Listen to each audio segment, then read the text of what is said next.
Let P 4,4√3 be a point on the parabola y square equal to 4ax। तो y square equal to 4ax कैसा parabola होगा? ये standard right handed parabola होगा।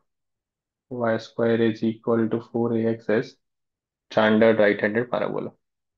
इस पे एक कोई पॉइंट है 4,4√3 और पी क्यू एक फोकल कॉर्ड है। अच्छा, तो P is the extremities of focal cord. तो आपको पता होता है कि अगर T1 पैरामेट्रिक वैल्यू है वन ऑफ द एक्सट्रीमिटीज और T2 पैरामेट्रिक वैल्यू है another extremities of focal cord का, तो T1 T2 is equal to -1 होता है। ये रिजल्ट सबको पता रहता है। तो सबसे पहले तो P का कोऑर्डिनेट उन्होंने दे रखा है, तो आप P को इस इक्वेशन में सेटिस्फाई करा दीजिए। यहाँ से A की वैल्यू आ जाएगी। तो this point lies on the parabola. Y coordinate 4√3 है। 4√3 का square is equal to 4a। X coordinate इसका 4 है। तो यहां से आपके पास a की वैल्यू 3 आ रही है। अब दूसरा ही इन्होंने p का कोऑर्डिनेट बोला है 4,4√3। तो आप यहां से 2a T1 की वैल्यू कंपेयर कर दीजिए 4√3 से। तो a की वैल्यू जस्ट आपकी 3 आई है, तो T1 की वैल्यू आ जाएगी आपके पास 4√3/2 × 3 6। तो ये आप कैंसिल कर दीजिए, 2 और ये 2 हो गया, 2/√3 हो गया। If T1 is 2/√3 and T1 T2 is -1, तो T2 यहाँ से क्या आ जाएगा? T2 आ गया -√3/2। और जैसे ही T2 की वैल्यू आ गई आपके पास, इसका मतलब Q का कोऑर्डिनेट आ गया। Q का कोऑर्डिनेट क्या आ जाएगा आपके पास? A की वैल्यू 3 है और T2 की वैल्यू -√3/2 आ गई। तो ये हो गया 3 × 3/4 9/4 एंड 2a T2। तो 2 × 3 6 इंटू -√3/2, तो ये हो गया आपका -3√3। अब इसके आगे क्या करना है आपको? M and N are the foot of perpendicular drawn from P and Q respectively on the directrix of parabola। तो डायरेक्ट्रिक्स एक लाइन होता है जो एक्सेस के परपेंडिकुलर होता है, and that is at the a unit distance from the vertex.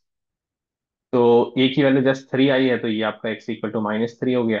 अब आप P से परपेंडिकुलर ड्रॉप कर रहे हैं और Q से परपेंडिकुलर ड्रॉप कर रहे हैं इस वर्टिकल लाइन पे, तो ये आपका एक क्वाड्रेटल बनेगा। PQNM। आपको इसी का एरिया चाहिए। तो ये ट्रेपेजियम भी बन रहा है क्योंकि ये दोनों लाइन आपके पैरेलल है। एरिया ऑफ ट्रेपेजियम PQNM, ये क्या हो जाएगा आपका? Half into sum of parallel side which is PM+QN into height. ये हाइट हो जाएगी आपकी, जो कि आपका क्या हो जाएगा? ये हो जाएगा P का Y कोऑर्डिनेट और ये हो जाएगा Q का Y कोऑर्डिनेट। तो लेट्स फाइंड आउट ये क्या आ रहा है आपके पास। PM डिस्टेंस, यहां से लेके यहां तक का डिस्टेंस।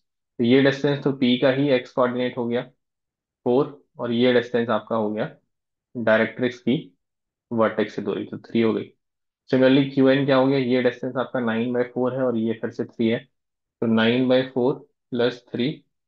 और ये y कोऑर्डिनेट कितना है इसका? 4√3। तो ये हाइट 4√3 हो गई और इसका 3√3 विथ नेगेटिव, लेकिन डिस्टेंस तो पॉजिटिव ही होगा, तो 4√3 प्लस 3√3। इसी को सिंप्लीफाई कर लिया जाए तो आपके पास आंसर आ जाएगा। Let's simplify this. क्या आ रहा है आपका? 1/2 बाहर है, 4+3+3 ये 10 हो गया, 10+9/4, तो ये 49/4 हो गया। And this is 7√3। तो 49 × 7, 7 का क्यूब 343√3/8। 343√3/8। लेट्स से कि कौन सा ऑप्शन है? 343√3/8 ऑप्शन सी है। Yes, and that is the answer given. तो सी ही आपका आंसर आ रहा है।